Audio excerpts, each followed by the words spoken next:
Welcome to Awesome Movie Year, the podcast where we take a look back at an awesome year for movies, which is every year. I'm Josh Bell, film critic and writer, and I'm joined by my co-host. I'm Jason Harris, filmmaker, comedian, and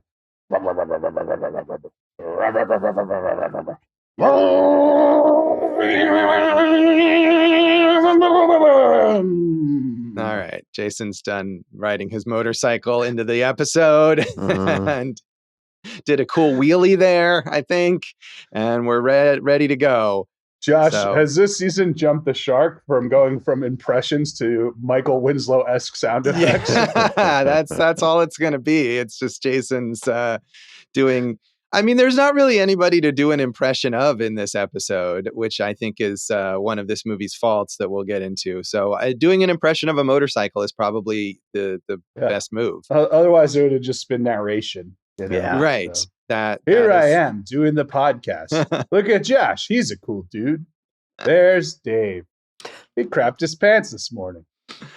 That's also just as entertaining as your motorcycle noises. So in this season of Awesome Movie Year, we are talking about the films of 1971, and we are here at our documentary episode, which is On Any Sunday, the motorcycle documentary from director Bruce Brown, who is best known for his surfing documentaries, including The Endless Summer, which is really the most famous and influential surf documentary ever, I think we could say. Seminal, Josh. It's seminal. Yeah. It is. And so that had been a huge hit, and he had the opportunity to do a documentary about another sort of alternative sports culture of motorcycle riding, in part thanks to actor Steve McQueen, who was himself a sort of amateur or even semi-pro, maybe motorcycle racer who helped finance this movie and appears in it as well.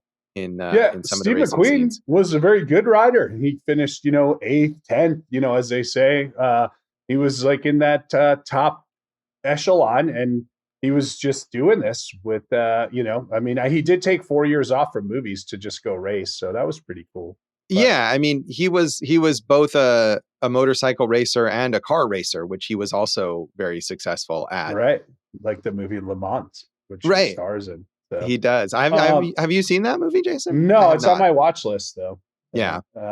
I will say, Josh, going into this, when we were starting this season, I definitely wanted to do this one because I think we needed to cover Bruce Brown at some point, who is a very important, unique documentarian.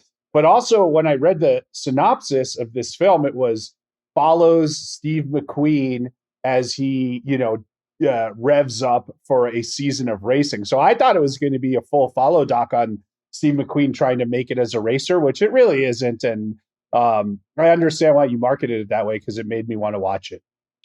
Yeah, I mean, I would be like, that sounds cool, but I was more interested in the sort of fringe personalities of all the people involved in these various races, especially the weirder offbeat races. And the idea that this movie puts forth is that they're all doing this just because they love it, really. Like, yeah, there's some money in it, but unless you're at the upper level of these racers, you're not making enough money to live on. And even those guys seem to be barely making enough money to live on. So these people are just putting themselves on the line because they have so much passion for it. And I really felt like the main flaw of this movie is that I did not learn almost anything about who these people were as people. 100% can back that, Josh. I think that is Bruce Brown's style of documentary making, having watched The Endless Summer before this. The idea of like him narrating and telling a story, and like, for Endless Summer, here's Mike. He's never, but then again, nobody's ever surfed this part of Africa. So let's see how it goes. But, there's no interview with Mike being like, yeah, man, this is going to be a real crazy adventure, and this is why I'm out here doing it. So I do understand what you're saying. And this film that we're focused on had a lot of seemingly unique personalities that would have been much more effective for all of us. I don't know about Dave, but me and you anyway. If we got those first person interviews, some verite style stuff, I agree with you. I would have liked more of that. Yeah. And I don't know, I didn't see Endless Summer, but my impression is that Brown himself was a surfer. So he was a kind of participant in that, where it makes more sense for him to do the first person narration, where here he is not a motorcycle racer. Am I wrong about that? I think, he was definitely a big part of surf culture, so that tracks. I mean, he's been making surf movies since, as early as 1958. Slippery When Wet, thanks a lot, Bon Jovi.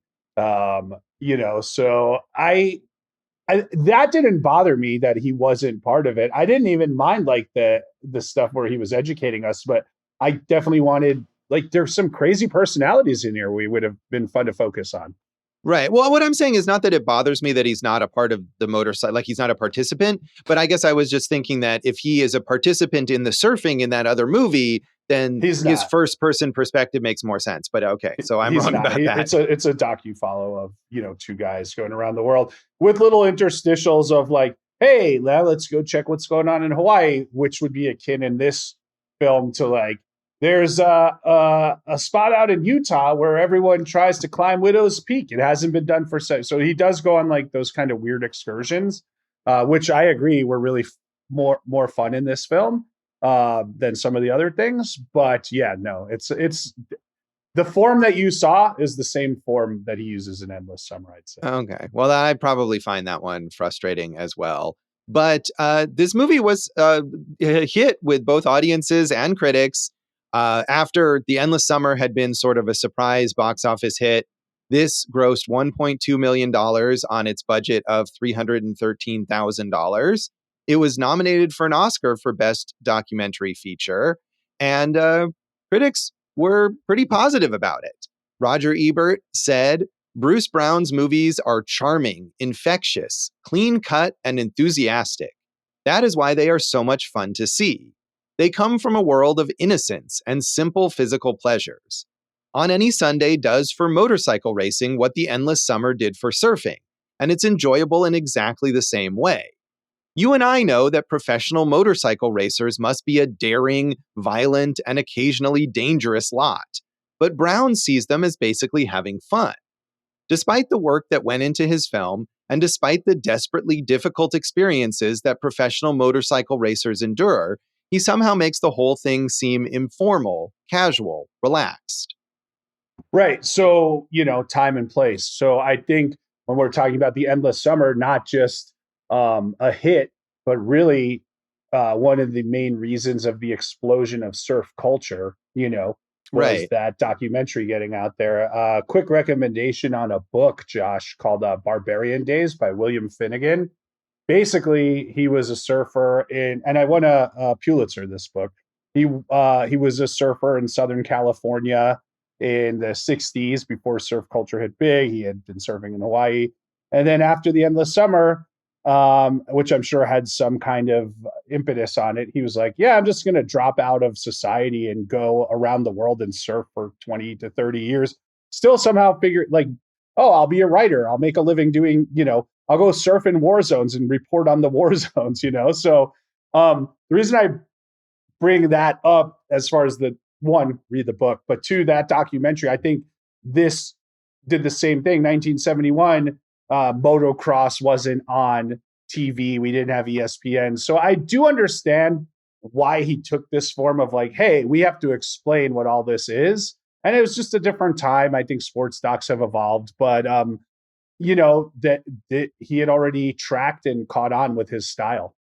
Yeah, I mean, you're right, it's a different time, but I was thinking this as I was watching the movie, like, oh, maybe this is just how documentaries are made at this time. But no, I mean, we've talked about the Maisels brothers, we've talked about D.A. Pennebaker, just even in the sports realm, we talked about Pumping Iron, and these are from similar time periods where they have that candid footage where you're really getting to know the participants. They have a fly on the wall kind of style. And you could certainly have done that, I would think, or at the very least have had retrospective interviews or something like that. Hey, how was that race? And he just deliberately, to the point of he in narration says, oh, Mike thought this and Mike felt this way. It's like, why are you telling me this? It just feels very hokey. Yeah, we have a lot of footage of guys crashing out and walking off the track, and I would have liked that in the moment. Like, man, this crap keeps happening. I don't know how to fix this, right? That guy Merle or whatever, Mert.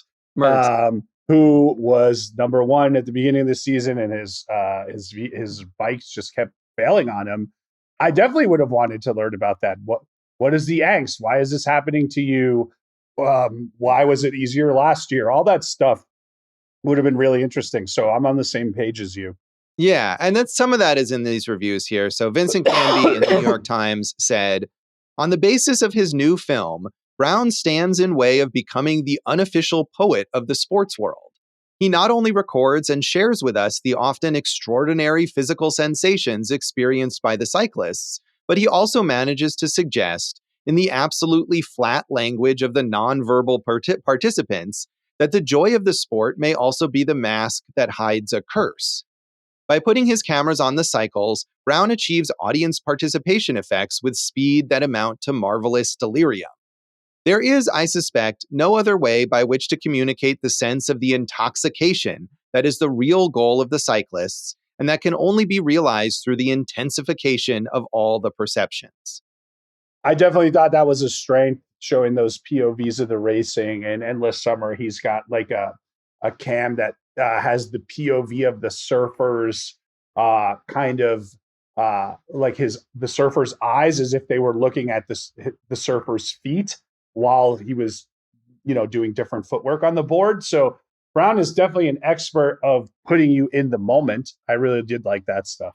Yeah, I could have used more of it. I feel like there was only a handful of moments where we actually get those POV shots, and made me think of, again, another sports movie that we talked about, Downhill Racer, where we were kind of underwhelmed with the drama in that film. But the skiing footage there that was taken at like real ski events and has a lot of those POV shots was really impressive.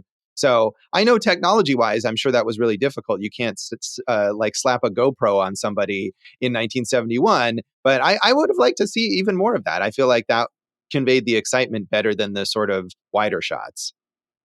Um, okay. Well, I'm good with it. I think he did a good job, but I'm always open to a greater variety of, exploration. Right. All right. So finally, Tony Mastriani in the Cleveland Press said, Brown has made an appealing and often captivating movie that will interest not only the cyclist, but even hold the attention of some of us who have never ridden. Brown's cameras are everywhere, in helicopters, in the crowd, and seemingly on the handlebars and in the saddles of quite a few of the bikes. Perhaps part of the appeal of Brown's movie is a kind of morbid fascination with the whole thing. Maybe not only the cyclists, but audiences as well, would provide material for a whole team of psychiatrists. Clearly, any enterprise that causes so many to abandon sanity so completely, even if only on a Sunday afternoon, deserves examination, and on any Sunday does the job extremely well and entertainingly. Well, again, you're looking at things that are like, yeah, this was cool, but could we have gone deeper, right? Like I mentioned that event in Utah where these guys, it took them 7 years. They're riding up a hill on their bike and no one could get over the hill. And it's whoever gets, the highest wins, but wherever your bike lands wins. Like, wouldn't that have been interesting? Like, how did this event start? The whole town comes out. Why is this so important to your town? Like, are these people going to other bike events throughout the year, as we see Utah, multiple times in this film with the Salt Flats where they're trying to break land speed records, right? So I think that would have been added value to the film. Yeah, I mean, and he mentions the like psychological depth here.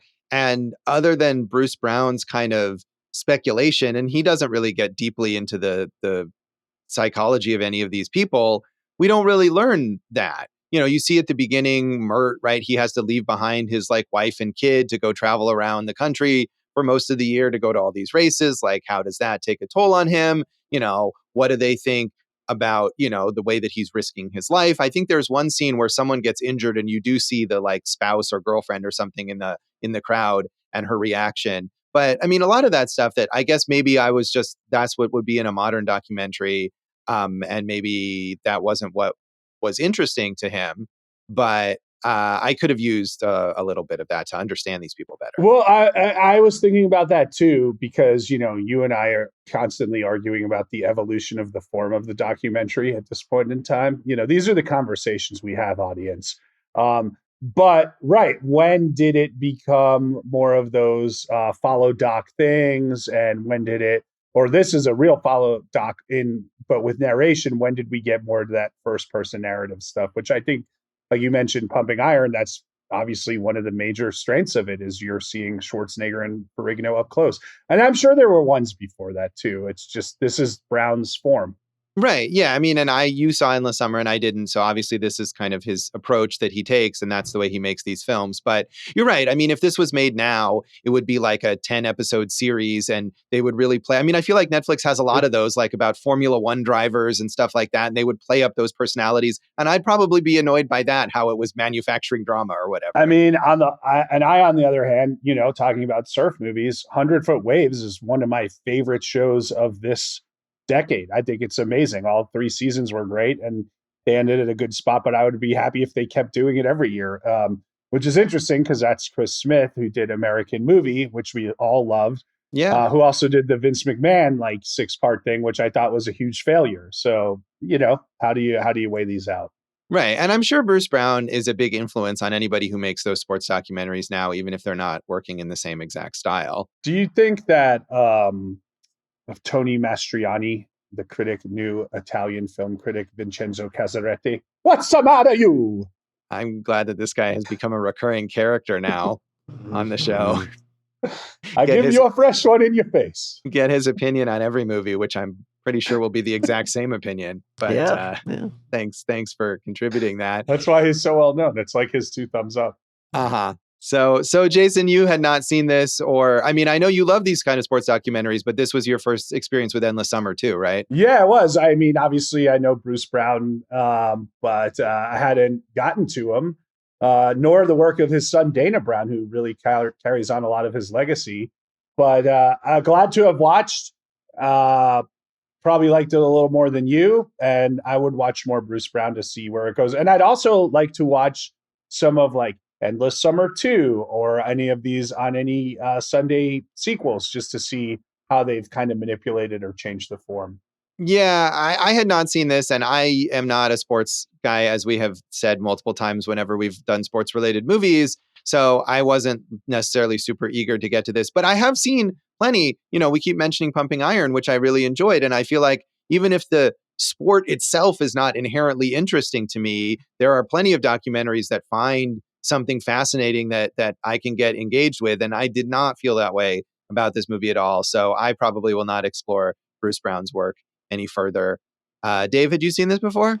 I had not, and I would never seek out a motorcycle documentary. It's just it's 2 things that are just not on my wavelength exactly. But it was fun though, in a kind of hokey, goofy kind of way. It was a good time. It is very hokey. There's a series on Netflix called Champions, I think, and it's great. It's each episode goes to an incredibly random event, whether it's the Highland Games, stuff like that, or the world's largest, they roll up a wheel of cheese down a hill and whoever gets it wins, and all types of crazy sports. I love that. So the more fringe sports documentaries, or any that are like you're saying, Josh, it's kind of less about the subject and more about how they make the subject, so to speak. So I love that stuff. I'm always down. I just watched the new Montreal Expos documentary on Netflix, and I'll keep watching them, guys. I'll keep watching them. I don't like yachting, but I love the America's Cup documentary. So there you go. Right. And I think, again, as I said, I can get into these films if they're well made. And I think especially for me, if the characters are fascinating, and I think this endeavor that they're doing is dumb, or I don't care about it, but I'm really invested in these people and why they themselves are doing it, why they care about it. And I did not get that from this film. So anything else you want to say about the background of this movie, Jason? I do, Bruce Brown, just there's a pizza place in Dana Point that I go to, Truly Pizza. And I found out in research that there's a statue of Bruce Brown on Waterman Plaza in Dana Point. So next time I go down there, I'm going to go to the Bruce Brown statue and check it out. Awesome movie year pilgrimage. I'm all for it.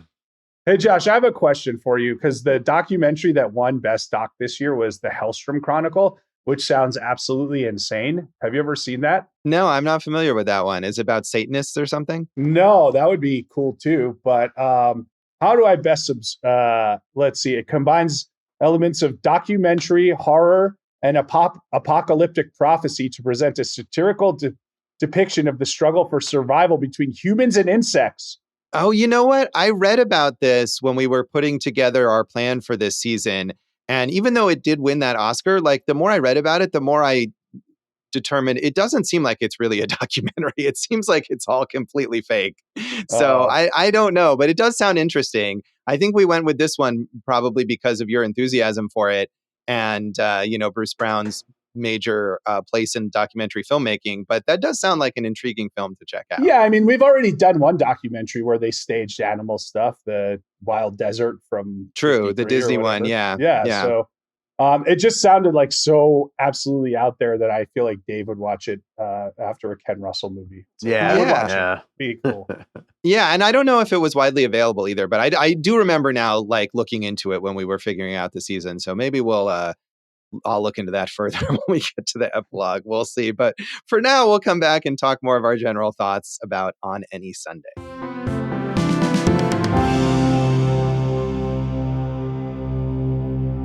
Welcome back to Awesome Movie Year. In this episode of our season on the films of 1971, we are talking about Bruce Brown's documentary On Any Sunday, following motorcycle racers of various types. I think what was somewhat interesting to me about this movie is that the world of motorcycle racing is varied. There's different kinds of motorcycles, there are different types of races, and some people like Malcolm Smith we see does like all of this stuff, right? He races in all these different kinds of races, but other ones, it seems like people just specialize in one particular type of motorcycle racing.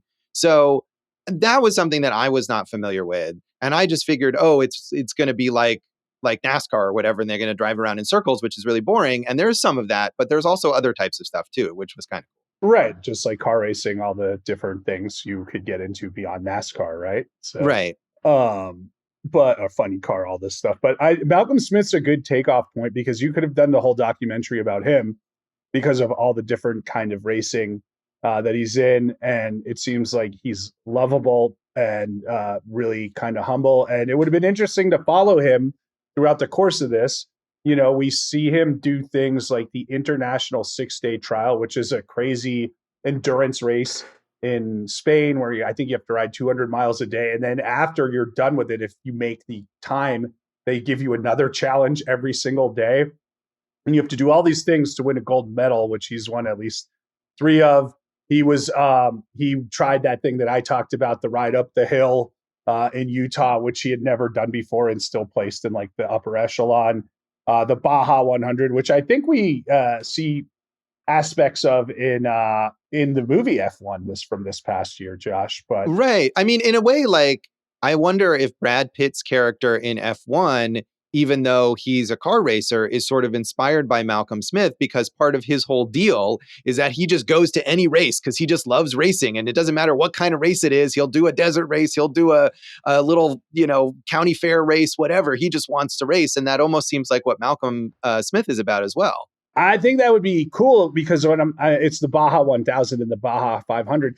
He won the Baja 1000 twice on motorcycles and 3 times in cars. So we do see him race a car once, but it would have been interesting. He's clearly just an adrenaline junkie, like a racehead, right? So like, it would have been really cool to like, how did you get to this? How do you choose which races you're going to do? Like, are people sponsoring you to get there? How do you make money? Which we know in the end, he became like a very successful kind of bike engineer and bike parts manufacturer.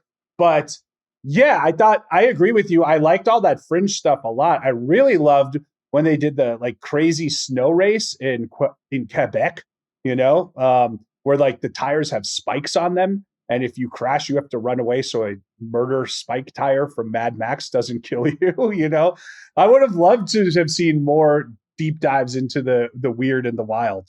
Yeah, I think so. I think that would have been more fun. And again, like, who shows up to those races beyond Malcolm Smith? Like, I forget, there's one guy, and now I should have written down his name, but he has some really weird name. It's like Hillbilly Harry or something. And there's one race and they're like, oh, this guy's always here. It's like, well, who is this guy? Let's talk to him. Let's find out what his deal is. I think you're talking about the dude. I know exactly who you're talking about. He was, again, one of the guys who was on that like race up the hill thing in Utah, the Widow's Peak, right? And it was like you're saying, like, Hawkeye Hillbilly. Right. Hillbilly is, and he has the jacket made, that has his name, and he's clearly like a very well-known, probably stunt driver, right? Like a Evel Knievel type. And it would have been great to have like learned about, who he is. If you have your own jacket, Josh, you're the real deal. Right. I mean, there were so many things where Bruce Brown can just kind of like brushes off what's going on. And I was like, oh, this is weird. There's the big race in Lake Elsinore where it takes over this entire town. And he talks about the town residents, and you see some of these residents standing outside their houses, and they do not seem pleased to have this giant motorcycle race in their town. And like, I would have been interested to find out what's going on there in that town, and how do they feel about all these like 1,500 motorcycle racers descending on their town every year. But we don't really get it. I agree with you. I agree with you on all those points. So I think we have those negatives kind of, we're on the same page there. I did like, but and then it follows, like we said, this guy Mert and like the three biggest challengers to his number one ranking. And, one of those guys was a rookie, Dave Aldana, and he's the first guy to ever do like the jumpsuit that's all black with the skeleton on it. So he's like an eccentric character. And it would have been really interesting to learn about him. He was the guy who kept crashing and never getting hurt.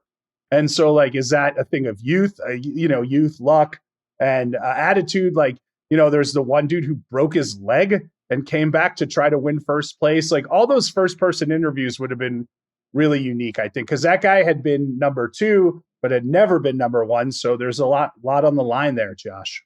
Right. I mean, there's multiple instances where these people break bones. They break the broken leg, a broken nose, a broken back. You see a guy like taking off with the broken back, like taking off his brace and getting on the motorcycle. And I would imagine, I don't know, maybe I'm wrong, but I would imagine now when these things are more professional and more corporate, that there's probably a lot of rules that would prevent people from doing some of the things that they do in this movie. But I mean, that's like my impression, I think maybe in part because I don't get to hear from these people. It's just like, these are idiots. That was my impression of most of these people. Boo. That's just you being a judgmental son of a bitch. It is. I am judgmental about people like deliberately risking their lives and long-term health for this kind of thing. I mean, but this is how I feel when I watch any mountain climbing documentary. I'm like, get off the mountain, you idiot. That's how I always feel about it. Right. But I think we do learn the need for speed, so to speak. They're pushing their limits, and this is how they feel the most alive.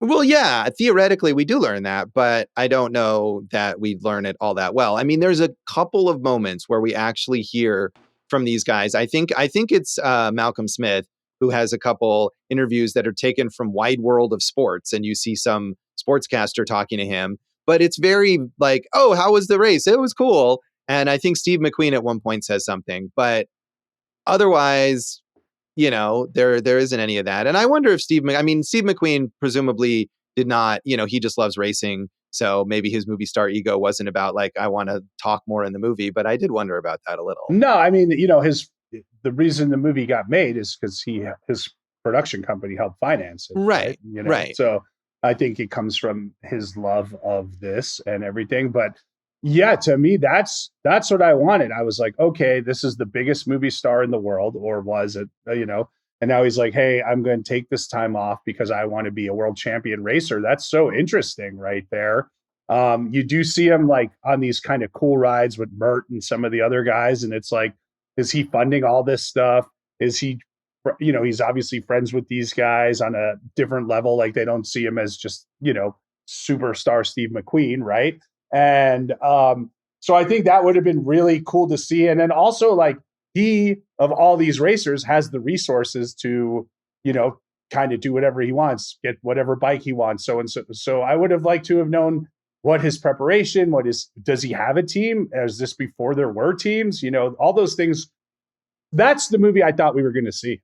Right. I mean, and there is an interesting sort of tension there that I hadn't even thought of, but what you just mentioned, where the idea is like we emphasize, I mean, to the point of Bruce Brown specifically gives you a number about how much money Mert Lawwill makes on the circuit and then how much he gets to take home that he hasn't spent, to put back into his motorcycle.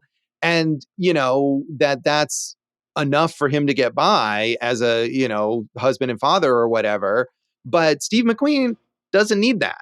Right? He's not presumably making any money, or if he does, it doesn't matter. He's rich. He can do whatever. And he has a freedom that these other guys don't have, even though the movie is kind of placing them on the same level.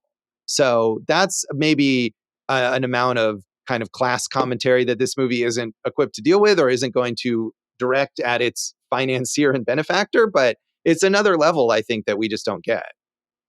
Yeah. I mean, there's a lot of meat left on the bone, as they say.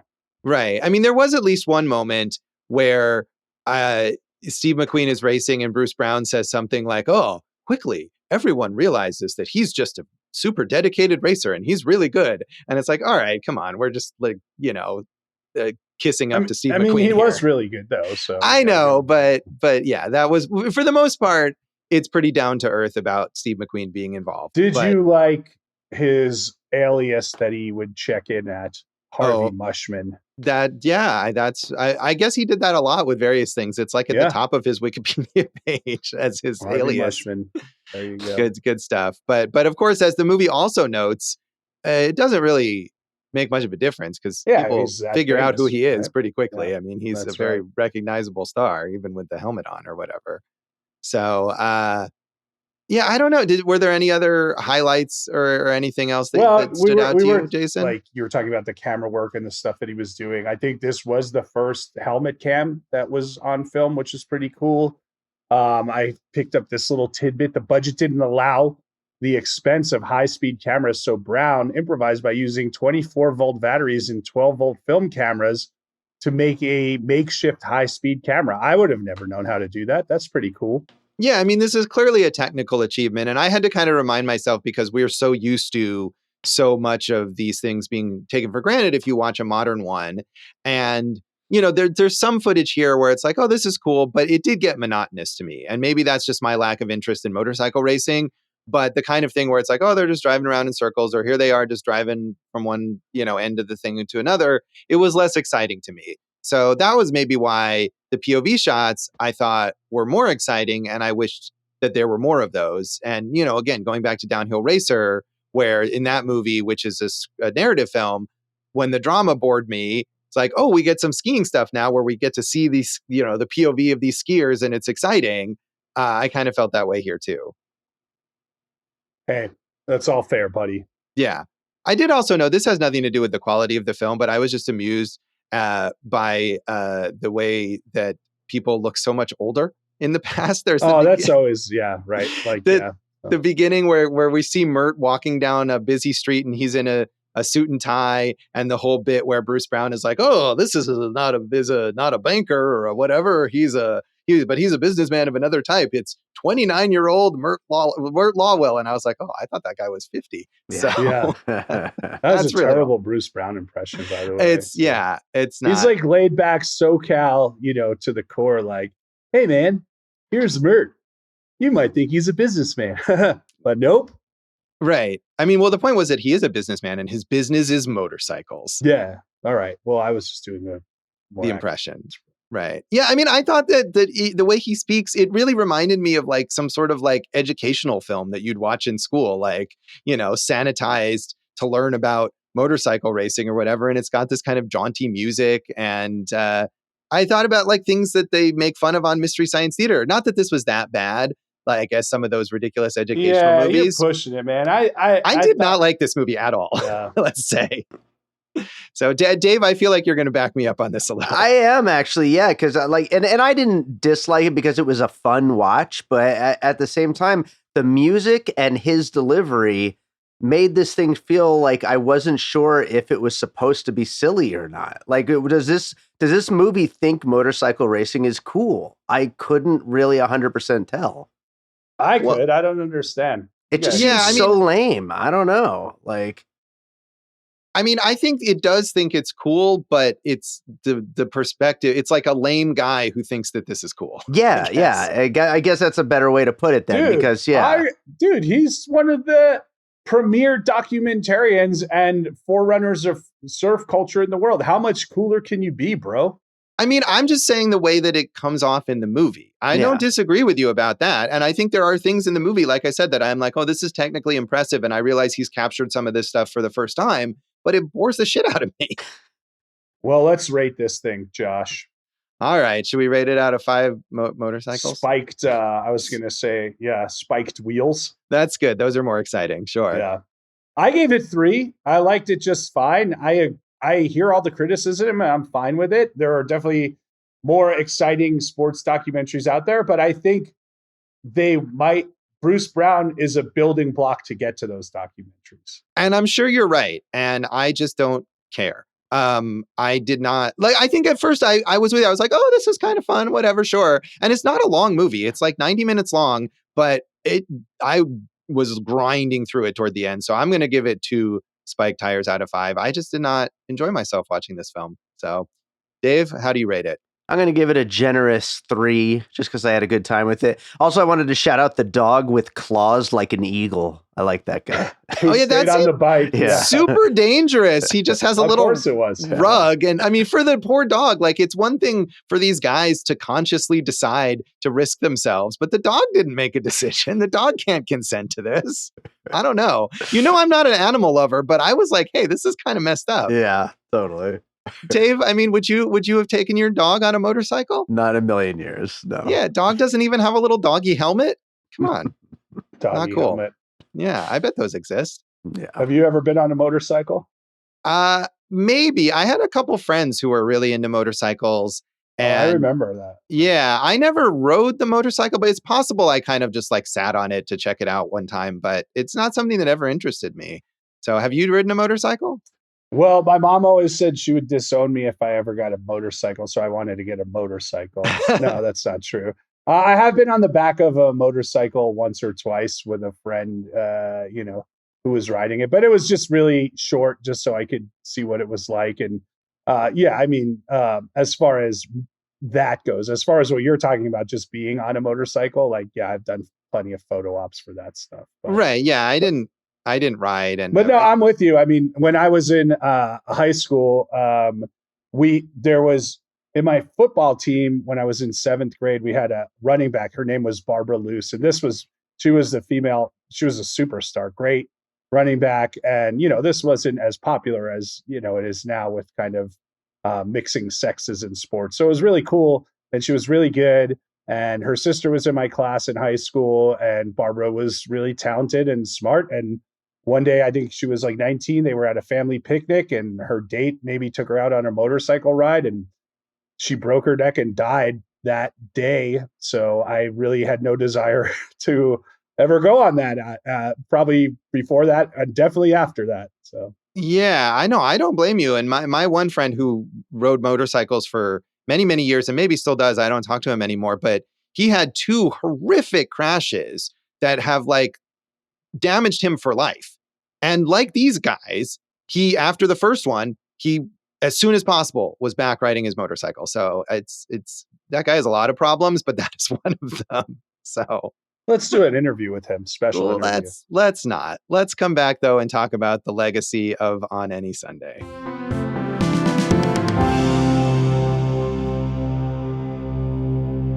Welcome back to Awesome Movie Year. In this episode of our season on the films of 1971, we are talking about Bruce Brown's documentary On Any Sunday.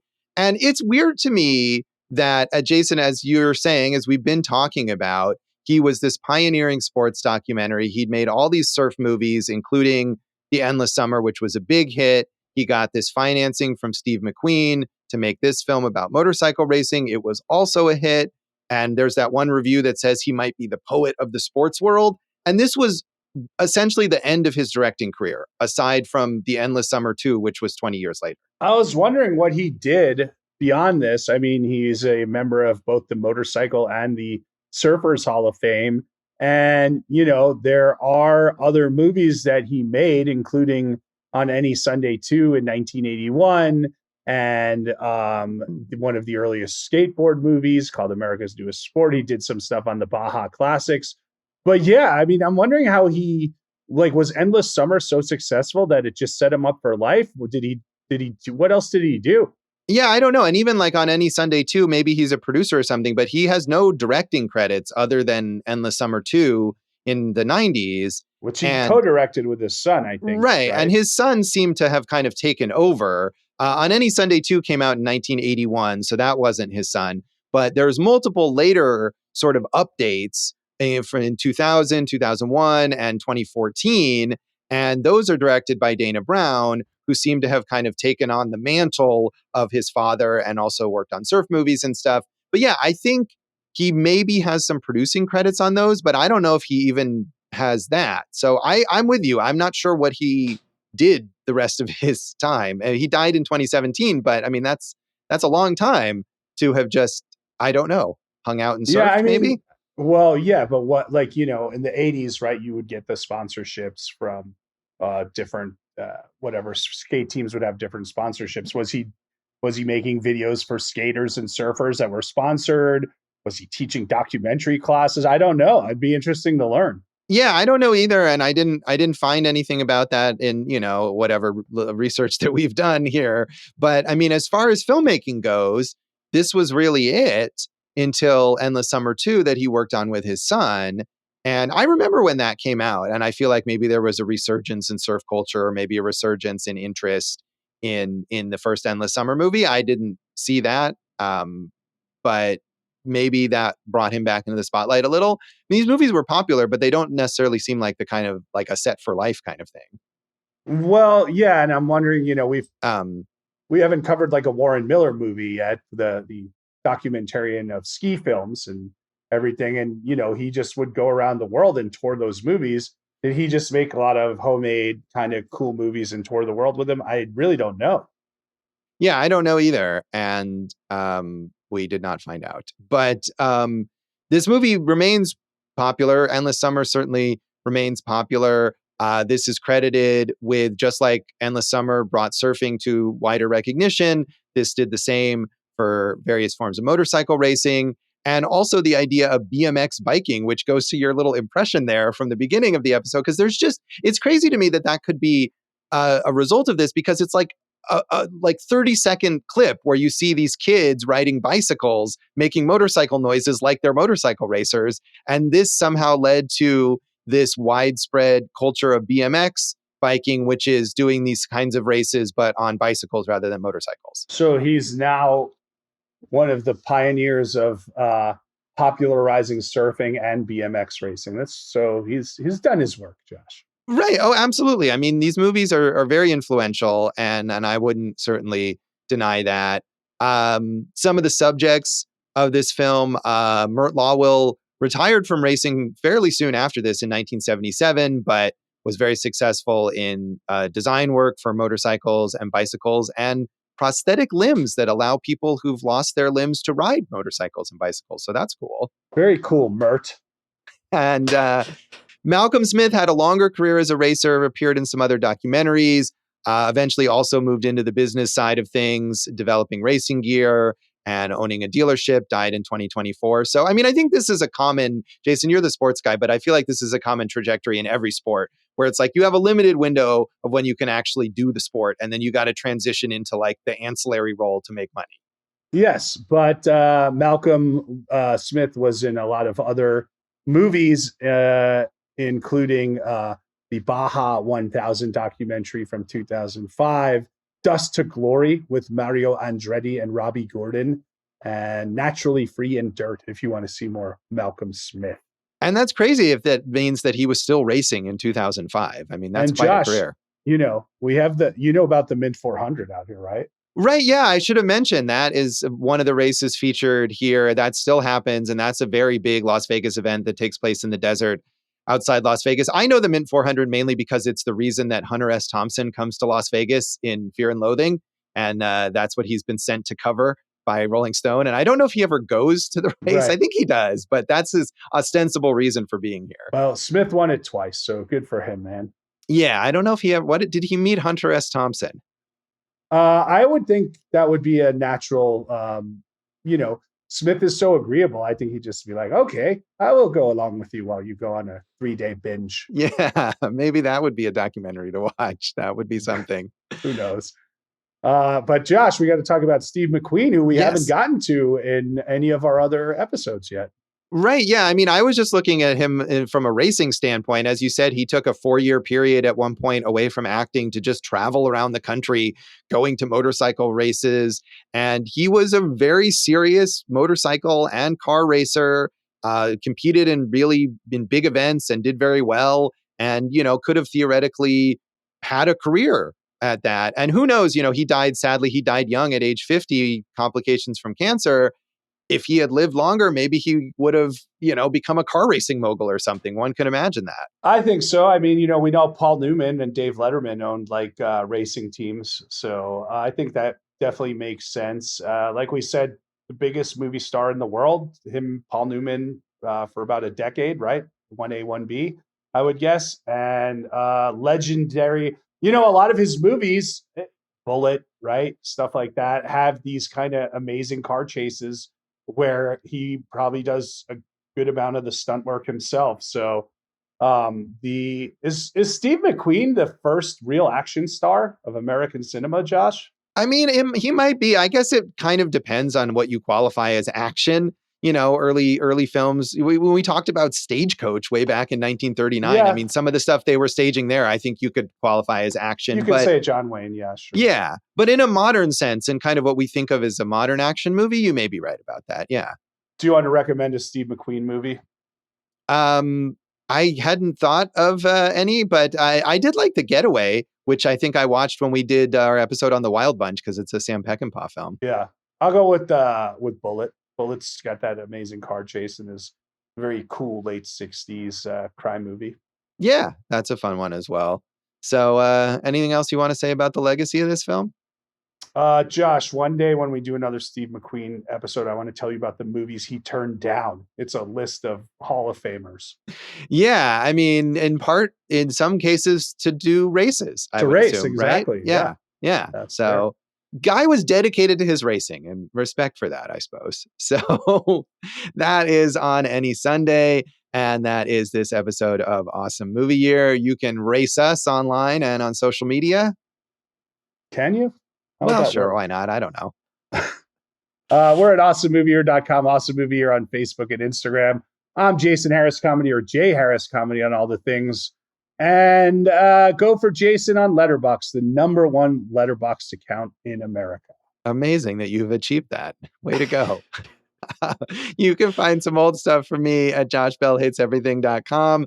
I'm at Josh Bell Hates Everything on Facebook, at Signal Bleed on Blue Sky, and on Letterboxd, where I guess I'm not the #1 account. But no. If you're on Letterboxd and you watch this movie or any of the movies we talk about on the show, tag your review Awesome Movie Year. We would love to know what you think. It would be really helpful if the #1 account on Letterboxd would remember to do those tags. It's very busy, but I'll make a note with my secretary. Yeah. He's under a lot of pressure there as the leader of Letterboxd. Yeah. So check out our producer David Rosen's awesome podcast, Piecing It Together. Check out Piecing It Together wherever you listen to podcasts, and follow me on Letterboxd by David Rosen. Not #1 in either. Although I'm doing all right though. Yeah, we're okay. So, Jason, what's in our next episode? Josh, you picked it. You tell us. I did. It's my pick. It is a eerie psychological thriller that I'm very eager to revisit. It's Let's Scare Jessica to Death. So tune in next time for that. And thanks for listening to Awesome Movie Year. Thank you for listening to Awesome Movie Year. Make sure to follow Awesome Movie Year on Facebook, at Awesome Movie Pod on Twitter, and at Awesome Movie Year on Instagram. And if you like the show, review us and rate us with 5 stars on Apple Podcasts.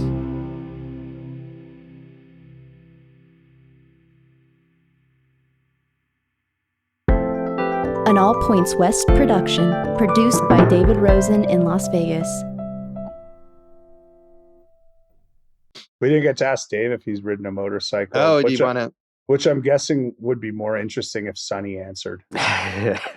Is she a motorcycle rider? No, but she'd be like, Dave was so uncoordinated, I thought he was going to fall off just from kicking the kickstand over. You guys know I can't ride a bike, so Oh, I didn't know that. I don't know if I can ride a bike. I'm sure I've told about how I never wanted to learn, and my mom hired someone to teach me how to ride a bike and made me learn. And like once I could ride like 10 feet and prove that I did it, then I could stop. And then I never wanted to ride a bike again. What a weird gig to get hired for. It was my fucking school PE teacher.